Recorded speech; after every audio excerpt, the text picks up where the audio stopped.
Hello friends, welcome back. MK knowledge group में आप सभी का स्वागत है। आज इस वीडियो में हम बात करेंगे सीजीपीएससी 2022 की तैयारी के लिए क्या क्या रणनीति हो सकती है। उन सभी रणनीति के साथ ही हम इसके बुक लिस्ट के बारे में कई स्टूडेंट पूछ रहे थे, तो उन सभी बुक लिस्ट के बारे में हम बात करने वाले हैं और समझेंगे कि किस प्रकार से तैयारी कर सकते हैं, क्योंकि नवंबर में इसका नोटिफिकेशन आता है और फरवरी में इसका निस्संदेह रूप से एग्ज़ाम हो जाता है। इस प्रकार से अगर हम बात करें तो अगस्त या 8वां महीना है। इसके बाद अगर हम बात करें तो 5 से 6 माह आपको तैयारी के लिए रहता है, जिसमें हम सर्वप्रथम अगर हम बात करें तो मेंस की अगर हम तैयारी करते हैं तो साथ ही प्री का भी तैयारी होता है, तो इससे हम इंटीग्रेटेड तैयारी कह सकते हैं, मेंस प्लस प्री की तैयारी। तो लगभग हम नवंबर या दिसंबर तक मेंस की तैयारी करते हैं और उसके उपरांत दिसंबर और जनवरी या मान सकते हैं नवंबर, दिसंबर और जनवरी 3 माह हम प्री के लिए रखते हैं। तो इस प्रकार से एक तैयारी एक अच्छा माना जाता है। कई टीचर्स के माध्यम से या स्वयं के अनुभव पर हम इस प्रकार से बता पा रहे हैं। जैसा कि हम जानते हैं कि सीजीपीएससी 2020 था, उसका परीक्षा खत्म हो चुका है। अब वक्त आ चुका है कि अगले पीढ़ी के लिए हमें शुरू करने चाहिए और तैयारी करना चाहिए। निस्संदेह रूप से अब नहीं शुरू किया तो क्या है, लेट हो जाएगा। इस प्रकार की चीज़ें हैं। तैयारी कैसे करना है, यह एक महत्वपूर्ण बिंदु होता है सभी के लिए। जो भी नए एस्पिरेंट होते हैं उनके लिए काफ़ी महत्वपूर्ण चुनौती है कि किस प्रकार से तैयारी किया जाए, कैसे सिलेबस को कवर किया जाए और किस प्रकार से नोट्स बनाया जाए और किस प्रकार से हम तैयारी करें प्री मेंस और इंटरव्यू तक हम पहुंच सके। तो हम बात करेंगे कि सबसे पहले एक ब्लैंक पेज में पूरा सिलेबस लिख दें, सब्जेक्ट और टॉपिक वाइज। ऐसा कहा जाता है कि सिलेबस आपका जो है टेबल पर होना चाहिए और उसके साथ ही प्रीवियस ईयर्स के जो क्वेश्चन पेपर है वो भी आपको क्या है साथ में रखना चाहिए कि किस प्रकार से क्वेश्चन पूछा जा रहा है प्रीवियस ईयर्स में, और सिलेबस आपको बताएगा कि किधर किधर जाना है और किस प्रकार से हम पहुंच पा रहे हैं या नहीं पहुंच पा रहे हैं, उसे हम प्रीवियस ईयर्स के माध्यम से जान सकते हैं। सबसे बड़ा गुरु अगर हम बताएं तो आप सिलेबस को मान सकते हैं, उसके उपरांत आप मान सकते हैं प्रीवियस ईयर्स के क्वेश्चन पेपर को। यदि आप प्रीवियस ईयर्स के क्वेश्चन पेपर को देखते हैं तो इसकी जानकारी प्राप्त करते हैं कि आप जिस भी दिशा में जा रहे हैं कि आप मंजिल पर पहुंच पा रहे हैं या नहीं पहुंच पा रहे हैं। रास्ता दिखाने का काम आपका सिलेबस का होगा। सिलेबस जैसे जैसे आपको रास्ता दिखाता है, जिस टॉपिक्स को आपको बताया गया है, सब्जेक्ट में जो भी टॉपिक्स दिए गए हैं उन सभी टॉपिक्स को आपको कवर करना होता है। इसके साथ ही आप रेगुलरली अपने प्रीवियस ईयर्स के क्वेश्चन पेपर को देखेंगे कि किस प्रकार से हम अपने यात्रा को प्रारंभ किए हैं और चल रहे हैं, तो क्या मंजिल पर पहुंच पा रहे हैं या नहीं। छोटे छोटे टारगेट के माध्यम से हम इस बड़े सिलेबस को कवर कर सकते हैं।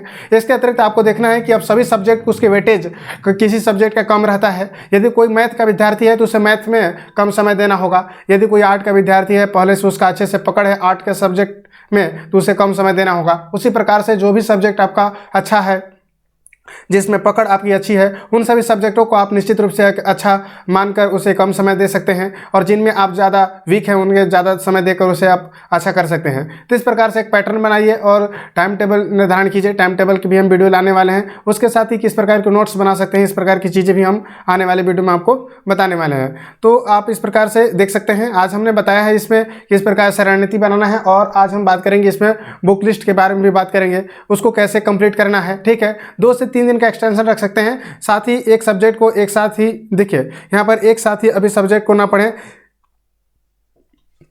एक साथ 2 या 3 सब्जेक्ट ही पढ़ें। ठीक है, इस प्रकार से एक साथ सभी सब्जेक्ट को यहाँ पर पढ़ेंगे तो थोड़ा सा उसमें दिक्कत होता है, क्योंकि बहुत सारे सब्जेक्ट हैं। इस प्रकार से 7 पेपर होते हैं, सभी पेपर 3-3 भाग में बांटे होते हैं। इस प्रकार से 21 भाग होता है, 21 सब्जेक्ट होता है। इस प्रकार से कर सकते हैं, इससे भी ज़्यादा होते हैं, बट हम लगभग अबाउट मान लें कि 21 सब्जेक्ट हैं। तो इस प्रकार से 2-2 घंटे की सिटिंग में पढ़ाई कर सकते हैं। 6 से 7 घंटे एक साथ तो पढ़ा नहीं जा सकता है। इस प्रकार से लगभग हमें 7 से 8 घंटा की डेली अगर हम पढ़ाई करते हैं लगभग 6 से 7 माह, तो निस्संदेह रूप से प्री निकल जाएगा और उसके बाद जो समय होते हैं उसमें मेंस की हम भी तैयारी करेंगे तो निस्संदेह रूप से हमारा मेंस भी निकल जाएगा।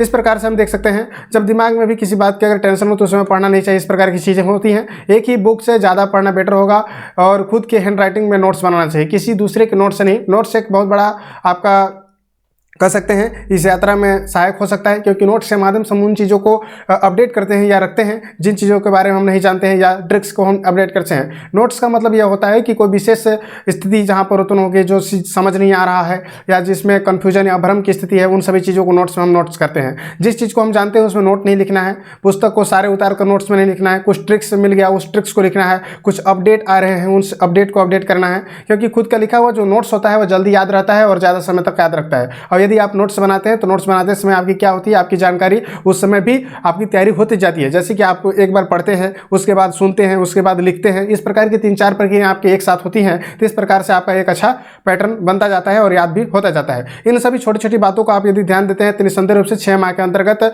कॉन्सेंट्रेशन, कॉन्फिडेंस और कंसिस्टेंसी यदि रखी जाती है तो CGPC प्री निकालने में आपके कोई नहीं रोक सकता है। इस प्रकार की चीज़ें हैं। अब चलिए हम बात करते हैं कि इसके द्वारा कौन कौन से सब्जेक्ट है और उसके क्या क्या पुस्तक हो सकते हैं। प्रमाणिक पुस्तक की हम बात करेंगे। इसके साथ ही हम किसी कोचिंग का नोट्स भी ले सकते हैं, जो कि अच्छे कोचिंग आप लोग जानते होंगे। तो चलिए हम बात करते हैं कि छत्तीसगढ़ी भाषा का प्रथम पेपर में भाषा का होता है, जिसमें एक पूछा जाता है आपका सामान्य हिंदी का, दूसरा आपका पूछा जाता है आपका जनरल इंग्लिश का, तीसरा पूछा जाता है छत्तीसगढ़ी भाषा का। तो इसमें देखिए सामान्य हिंदी का हरदेव बारी का एक अच्छा बुक होता है, इसमें सभी चीज़ मिल जाते हैं। और एक आप ले सकते हैं लुसेंट सामान्य ज्ञान का, दोनों लेना कंपलसरी है। इसमें लुसेंट में ज़्यादा कुछ नहीं दिया हुआ है, हरदेव बारी में आप पढ़ते हैं तो निसंदेह रूप से काफ़ी अच्छा हो सकता है। नेक्स्ट हम बात करते हैं जनरल इंग्लिश के लिए परफेक्ट इंग्लिश ग्रामर ले सकते हैं या लुसेंट जनरल इंग्लिश, यह काफ़ी अच्छा है। किसी कोचिंग का आप नोट्स भी ले सकते हैं। इसके साथ छत्तीसगढ़ी भाषा के लिए मुस्कान पब्लिकेशन का बुक ले सकते हैं, या तो आप टूटेजा के ले सकते हैं या हीरा लाल का एक ले सकते हैं। इसमें से किसी आप एक का लेना है और उसके बाद आपको नोट्स बनाना है, ठीक है। हो सके तो हीरा लाल का बुक लेंगे और अपने से नोट्स बनाएंगे और पुस्तक में देखेंगे किस प्रकार के क्वेश्चन पूछा गया है। निबंध के लिए परीक्षा बंधन का निबंध आता है, उससे आप देख सकते हैं, या किसी कोचिंग का निबंध दृष्टि से भी अच्छा रहता है और समसामयिक की अपडेट कर सकते हैं। जैसे कि विकास परक एक अच्छा करंट अफेयर होता है, उसके माध्यम से आप तैयारी को अच्छा कर सकते हैं। और इसमें आप कह सकते हैं कि दैनिक भास्कर वगैरह अगर अखबार वगैरह पढ़ते हैं तो अच्छा है। इस प्रकार के कई टेलीग्राम चैनल है, उसमें आपको अपडेट मिलते रहते हैं। टेलीग्राम चैनल पर आप जुड़ सकते हैं, MK नॉलेज टेलीग्राम चैनल पर, वहां भी करंट अफेयर्स की आपकी तैयारी अच्छे से हो जाएगी, ठीक है। नेक्स्ट हम बात करते हैं पेपर 3 का। पेपर 3 जो होता है इतिहास, संविधान और लोक प्रशासन का होता है। इसके लिए हम देखिए NCERT की किताबें अगर पढ़ना चाहें तो उसे पढ़ सकते हैं। इसके अनुसार भारत में स्वतंत्र आंदोलन स्पेक्ट्रम में भारत का आधुनिक इतिहास काफी अच्छा बुक है, ठीक है। छत्तीसगढ़ की इतिहास, इसके साथ ही किसी कोचिंग मटेरियल नोट्स भी अगर आप लेना चाहें तो नोट्स ले सकते हैं। नोट्स में क्या है, अपने से नोट्स बनाएंगे तो काफ़ी अच्छा रहता है। किसी दूसरे का नोट्स बनाएंगे तो वो पूरा नोट्स में कवर भी नहीं करते हैं और समझ भी नहीं आता है, ठीक है। और जब क्वेश्चन पूछा जाता है तो नोट्स से बाहर का आ जाता है। इस प्रकार से आप किसी बुक को अच्छे से आप यदि लेते हैं और स्वयं का नोट्स बनाइए प्रीवियस ईयर्स का सिलेबस को देखते हुए कि किस प्रकार से एग्जाम में पूछा जा रहा है, क्या पैटर्न रहा है।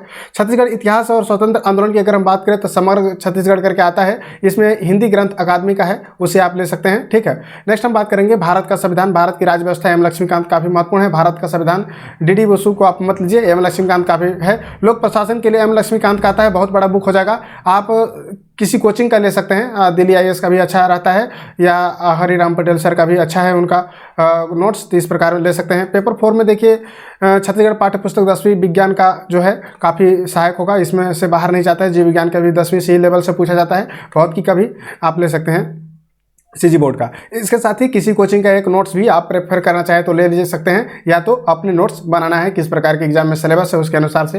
प्रौद्योगिकी विज्ञान के समसामयिक अपडेट से आप इसे अपडेट कर सकते हैं। विज्ञान प्रौद्योगिकी के लिए स्पेक्ट्रम के एक अच्छा बुक आता है, उसका आप ले सकते हैं। पर्यावरण और पारिस्थितिकी के लिए परीक्षा मंथन का या दृष्टि का, दोनों काफ़ी अच्छा बुक है। आप चाहें तो इसमें दृष्टि का बुक ले सकते हैं, काफ़ी अच्छा रहेगा। नेक्स्ट हम बात करते हैं अर्थव्यवस्था में भूगोल का। अर्थव्यवस्था में भूगोल का देखिए रमेश सिंह तो बहुत बड़ा बुक हो गया, ठीक है। अगर हम बात करें तो किसी कोचिंग का नोट्स आप ले सकते हैं। इसमें क्या होता है कि समसामयिक अपडेट से ज़्यादा क्वेश्चन पूछे जाते हैं, आर्थिक सर्वेक्षण आपको पढ़ना होता है, ठीक है। और छत्तीसगढ़ में देखिए समग्र छत्तीसगढ़ के बारे में उसमें आर्थिक रहता है, बट करंट अफेयर से संबंधित इसमें पढ़ना है। और बेसिक आपको क्लियर करने के लिए किसी कोचिंग का एक नोट्स भी आप यहाँ पर प्रेफर कर सकते हैं, ठीक है। किसी कोचिंग का मतलब कि जो भी आप पूछ लीजिएगा, बजट छत्तीसगढ़ के पढ़ना होता है, समग्र छत्तीसगढ़ के अंतर्गत भूगोल आ जाएगा, जो है हिंदी ग्रंथ अकादमी का अच्छा बुक माना जाता है। इसके साथ ही हरिराम पटेल सर का एक बुक आप ले सकते हैं।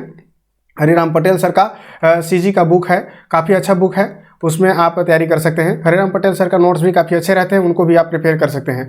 ये देखिए मैं आपको बता रहा हूँ सबसे एकदम अमोघ या कह सकते हैं ब्रह्मास्त्र है, इससे बाहर कोई भी क्वेश्चन नहीं पूछा जाता है, इनसे ही क्वेश्चन बनाए जाते हैं, ठीक है।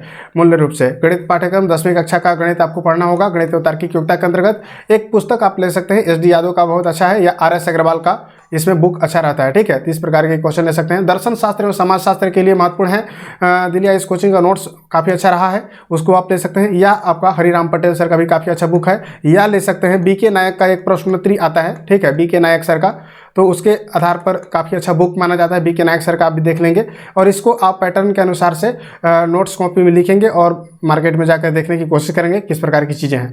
तो किसी भी संस्थान का केवल एक ही लेना है, ठीक है। तो इस प्रकार की जानकारी कई विद्यार्थी पूछ रहे थे कि बुक्स क्या हो सकता है, क्या रणनीति हो सकता है।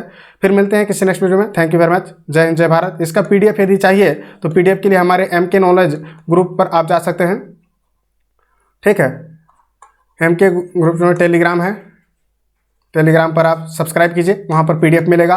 करंट अफेयर से तमाम जानकारी और किस प्रकार से है। मेंस की राइटिंग स्किल प्रारंभ से ही शुरू कर दिया गया है, 1 अगस्त से ही चल रहा है। और टेस्ट सीरीज अगर हमारा ज्वाइन करना है, टेस्ट सीरीज ज्वाइन कर सकते हैं। 62-64 पर आप कमेंट कर सकते हैं। पेड ग्रुप है